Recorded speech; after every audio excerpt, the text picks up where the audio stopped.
Je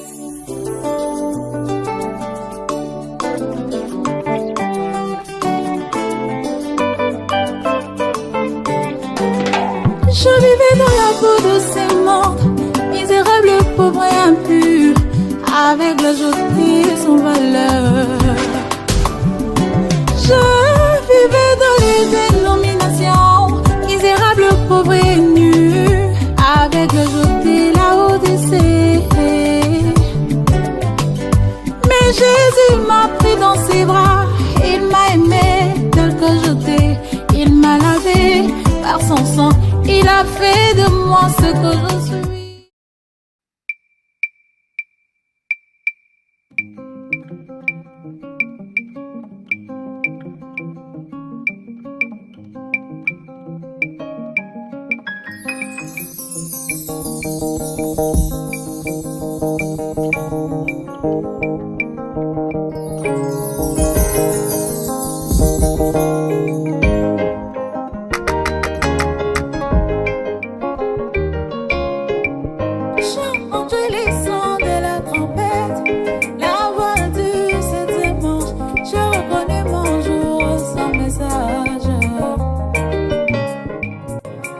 Je suis passé ici et là, suivant tout ce qui brillait, croyant que c'était la vérité.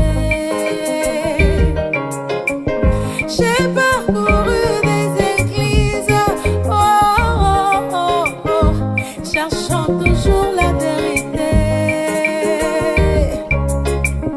Mais Jésus m'a retiré de là avec le monde à la Odyssée. J'ai vu la promesse de mon jour, Malachie 4, Apocalypse 10, Luc 17, 30, Zacharie 14.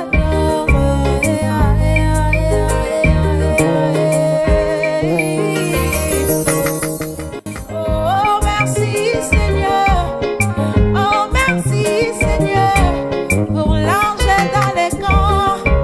Oh merci Seigneur, pour William Branham. Oh merci Jésus, pour les prophètes. Oh merci Seigneur.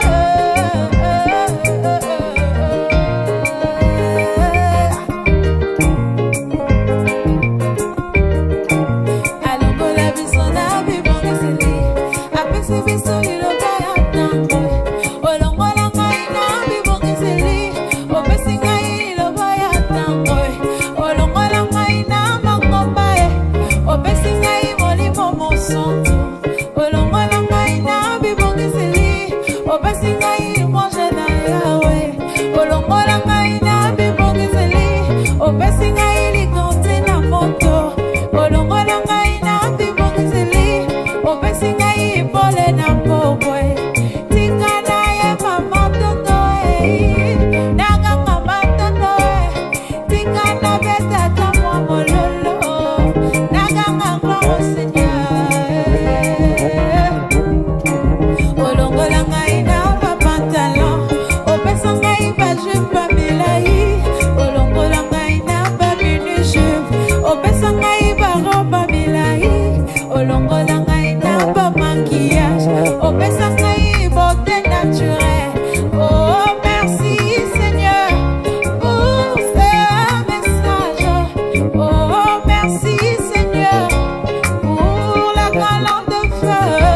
Oh maintenant mingi bona mosako ya ntango.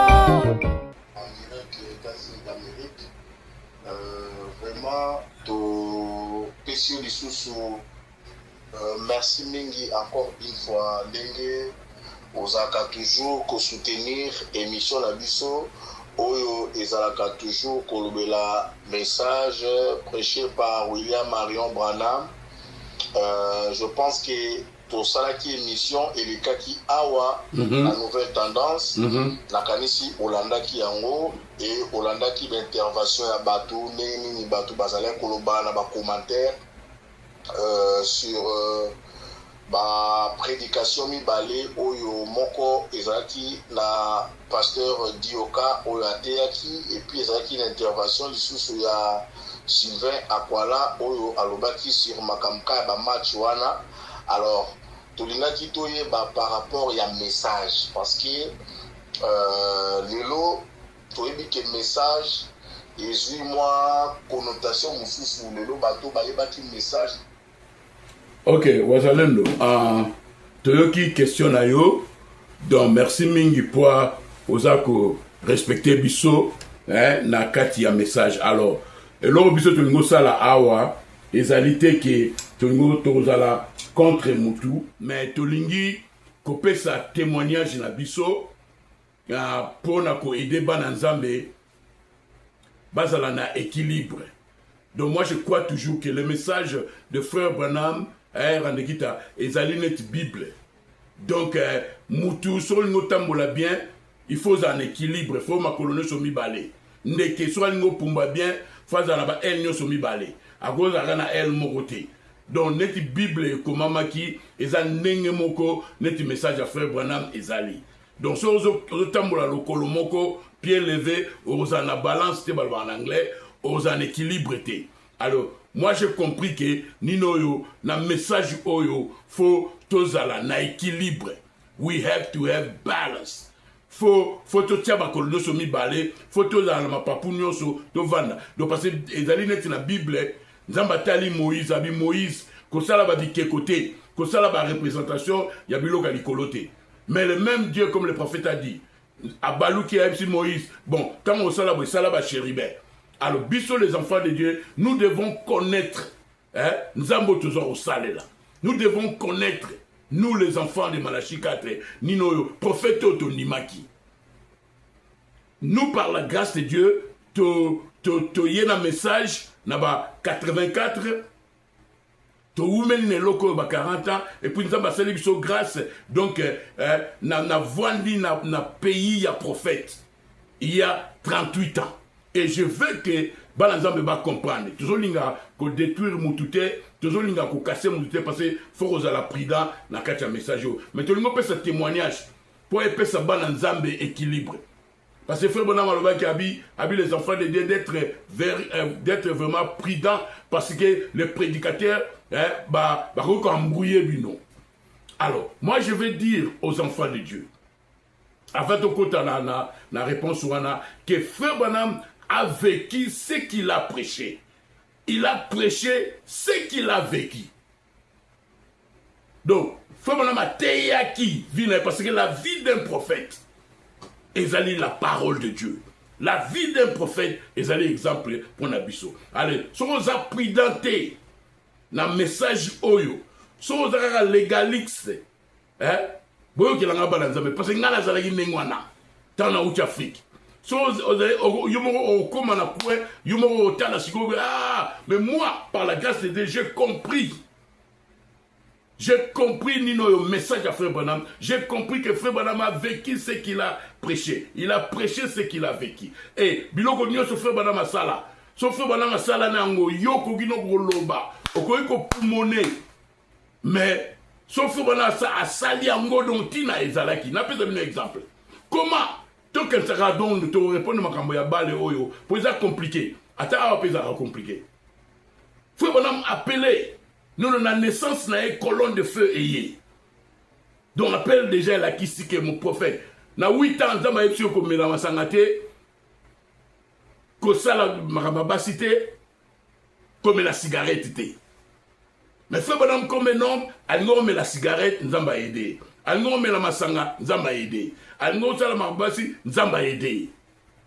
Mais comment expliquer Nzambe oyo a commis a Benga du prophète a tikié à la boxeur. Les grands prophètes de Dieu Banda Enoch Tilelo à part Jésus-Christ. Mais il était un boxeur professionnel. Biloko kanisa. Mais tant la pese ke biloko me belona comme la masangate. Comme la cigarette était. Dieu a veillé que le prophète a salamoté. Ame la masangate, asimba basité, ame la cigarette était. La colonne de feu était là. Mais t'as la sikoyo, mais Dieu Parce que je connais qu'un prophète de Dieu peut faire la né de nouveau. Mais Dieu l'a laissé cause de la boxeur professionnel. Alors, maramba sport, faut que la prida. Alors, nino, nazara la citation moko, la na bien randea. Nazara la citation moko, prophète Azolo Baboy. Alors, Azolo Baboy. Alobi, je veux que toute ma marche se fasse en son nom, afin que je le glorifie, où que j'aille, quoi que je fasse, que je sois à la chasse, que je sois à la pêche, que je joue au ballon, que je joue au ballon, quoi que je fasse, je dois être Christ en moi, en menant une vie telle que les hommes auront soif d'être comme ça, non pas faire des commérages. Donc, Ninoyo, tu crois que c'est pour mon été, nous ne pouvons pas condamner tout le monde. Tu vois, là-bas, légaliste, parce que en Afrique, légalisme, mes amis. Alors, Ngaï, avec mon expérience, j'ai compris, par la grâce de Dieu, avec la permission du Saint-Esprit, ce qui y a au lieu de la machité, qu'on condamne au bas de la machité, pour repérer un exemple. Au bas, il y a un message. Au bas, il y a un message. Frère Branham a condamné Christmas tree. En français, c'est sapin. Nous étions à la sapin, on a au bas de la Noël. Si on remarque le message rendu, Frère Branham a condamné la Noël. Frère Branham a condamné l'arbre. Il y a Noël, sapin. C'est du paganisme. Et frère Branham, à l'acception que Noël, c'est du paganisme que Jésus a toujours que message de la Bible, il est écrit, il est aussi écrit. Voilà ce que nous sommes en équilibre. Donc, on peut un exemple, le papa de équilibre. Donc, frère Branham a condamné l'arbre sapin. Donc, c'est du paganisme. Il a condamné la Noël. Mais na kati ya message de komona moi sinaye anopesi ba cadeau ya Noël. Mon frère Branham na Noël fala teya. La bona na ngadi bona zamna tout so comprendre. Mon na Noël frère Branham fala teya, ils ont la balle. Ils qui sont les 22. Ayebisi o bango uta na ba ville muso bi boyate pour et robebisa Noël na bino. Et frère Branham a condamné l'arbre de la sapin wana. Mais chaque année, frère Branham avait des Christmas tree dans Ndakunae. Chaque année, Azali na sapin. Babi en 1965, écoute, c'est d'Aboyi, à Bibili, tous en Arizona, tous au Kende, Jeffersonville, donc, puis là, même à Noël, tout ça, vraiment, on a besoin de décoration, il y a Christmas tree, il y a sapin. Babi, il y a mon frère, Branham, dans l'Oling, on t'aime, Damouni, Banava, on s'est pélaté, tout chacun sapin, oh là, et nous tous quoi expliquer là. Je vois place frère Branham casser l'arbre ou un sapin avec un paganisme, mais chaque année à Zalaki Nango frère. Donc comprendre le ministère il y a frère Branham. Donc comprendre le ministère frère Branham. Donc et puis si la balance na comme à niveau na comme à niveau moi OK, je comprends. Tant on a yaki on a outé Afrique légaliste dans les randé. Na nous que l'église moi na moni nanyo assistant Azoya, mère Nazareth, ayambi mère nae, tali lis wokora. Maman frère, c'est un bon dani, dit maman. La frère donne oh maman naï. Donc mon gars na tali la qui. Donc biso ba légalisme. Tout ça les loko moko ba benga ngo Halloween. Et ça fait ya bandoki, et ça fait ya Satan. Ale ba tata sikona ba mama, ba bima na bana na bango ba benga ngo truc ba kina na bango ba pesa mo ba bonbon. Mais ça fait ya Satan octobre le 31. Biso to kasarango. Frère moi outaka la église mon église qui dans le bâté, il est légaliste. Tu as une église en Amérique. Pour moi témoignage frère Branham a memi Rebecca libanda ba ke sala et lo fait tu wana ya bando ki wana tricotri. Frère Branham a ke place moko. Bando ki bazako bina na boso moto. Frère Branham pa kota ko mobina. Parfois,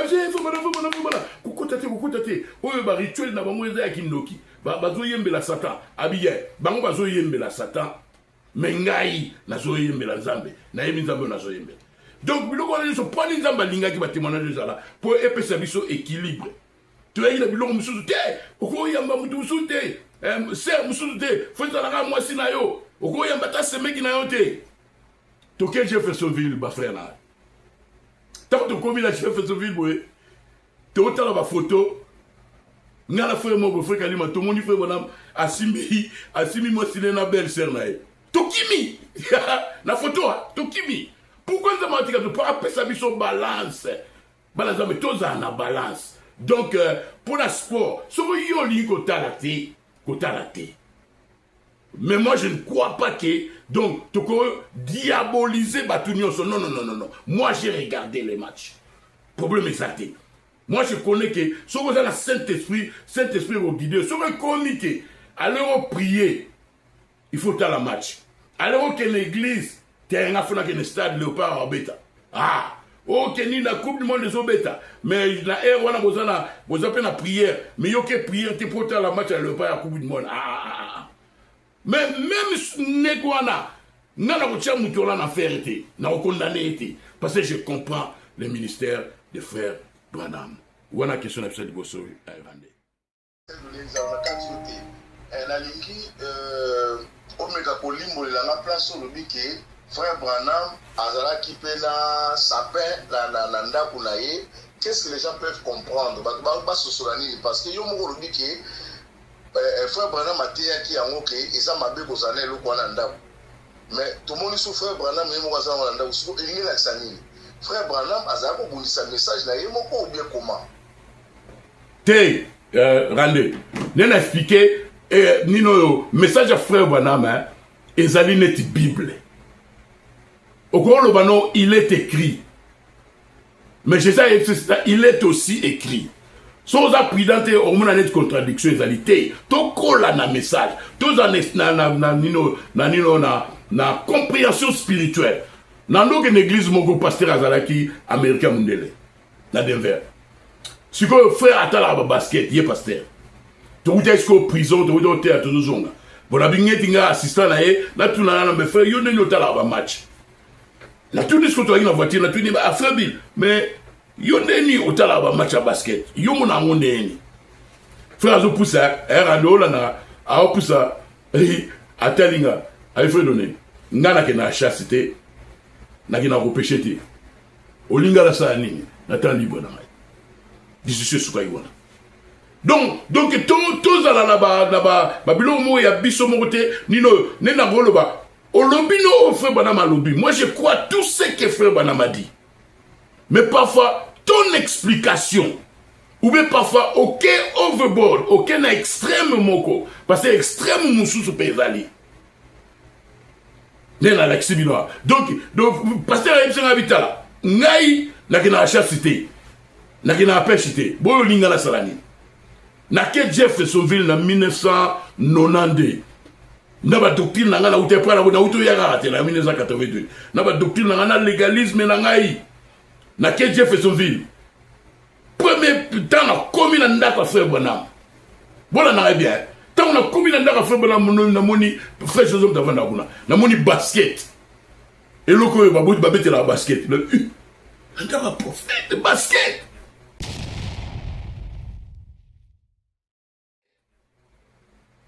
Banazambe, tokola.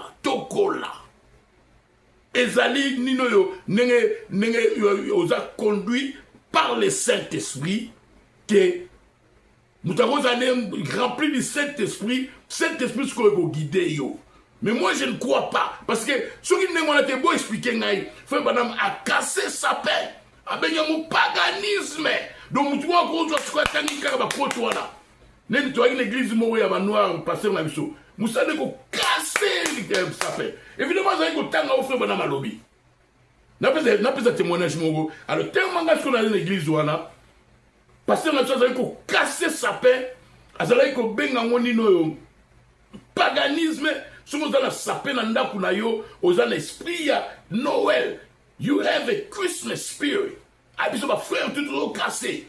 alors ce que petit frère n'a pas un message mais il y a une église moussou au bas on va une compréhension moussou mais chaque année sikoyo yé après ça sikoyo ba ndeko na biso o bazana message après ça ba na ba cadeau ba chaka nzeta sapin ah le on a iba na teke frère ba na pa chaka nzeta sapin c'est de to sonde message tout ça la prida ba na Nzambe ah au moins petit frère na pesi ba to ba cadeau sur na bende pe na casser non frère au gros ça la boîte frère ba na c'est du paganisme hein nzeta à Noël on les paganisme.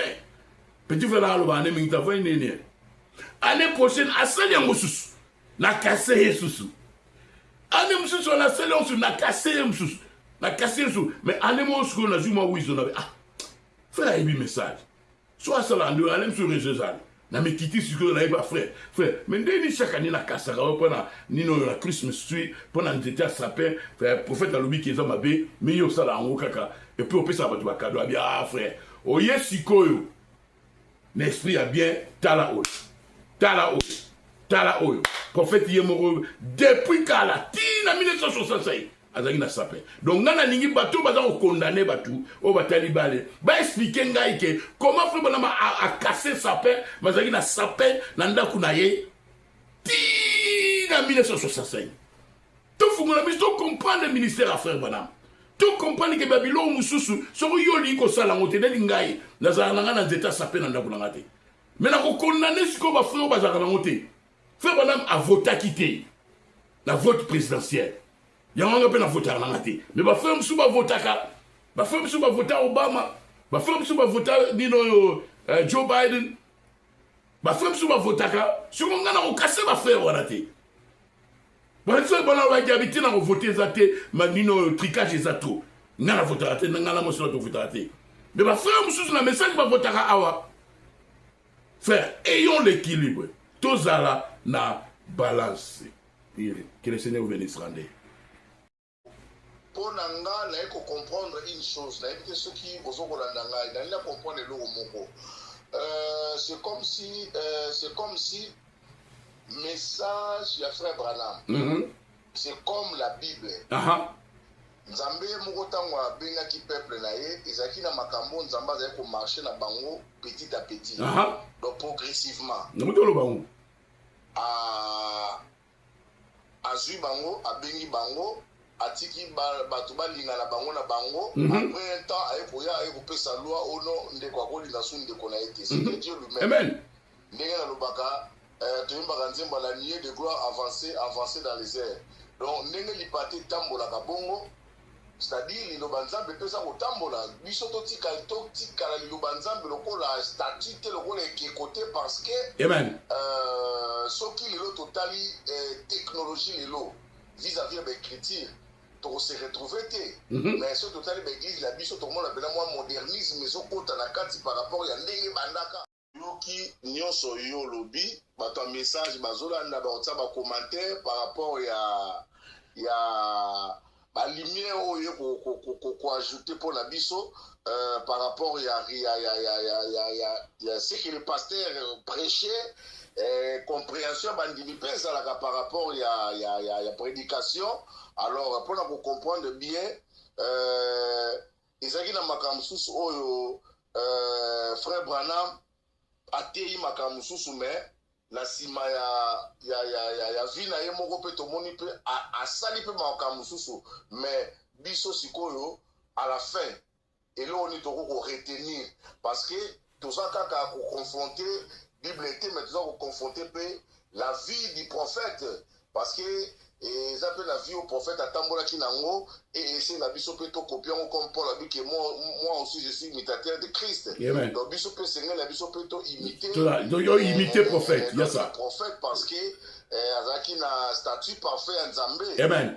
Donc par là tout ba ko la différence dans ma prêche na ye na vie na ye moko ou bien tout ça la ndenge nini omeka ko éclaircir biso un peu place wana. Alors, dino eza question mo ya bien rendé. Ngana ngo yebisa yo na ngo yebso boy ke nino yo net na lobaki ngai so na moni déjà prophète asali yango parce que ba prédicateur ba ko ambouye yo Naso la moi j'ai prophète asali yango parce que na lobaki na message faut na balance okotanga ba situation kotoyo o be ba situation ezali il est écrit il est aussi écrit ngai so na moni prophète asali yango yo so kangami ka côté moko na nino yo na légalisme na côté wala ngai so na yebi ja prophète asali yango ero bouger ngate parce que na yebi ke zali sumuté prophète asali yango to moni yango na repeso exemple na tangi na message kota la film eza mabe prophète akasango o banoki de ba cinéma nini mais faut ba namtanga zaki a outi ba prière ba nini pour relax alors kota na nini na ye atie film ba cowboy John Wayne faut ba na azotal ça me bouge pas et go bouger ngate parce que je comprends ces prophètes là je comprends ces messages là.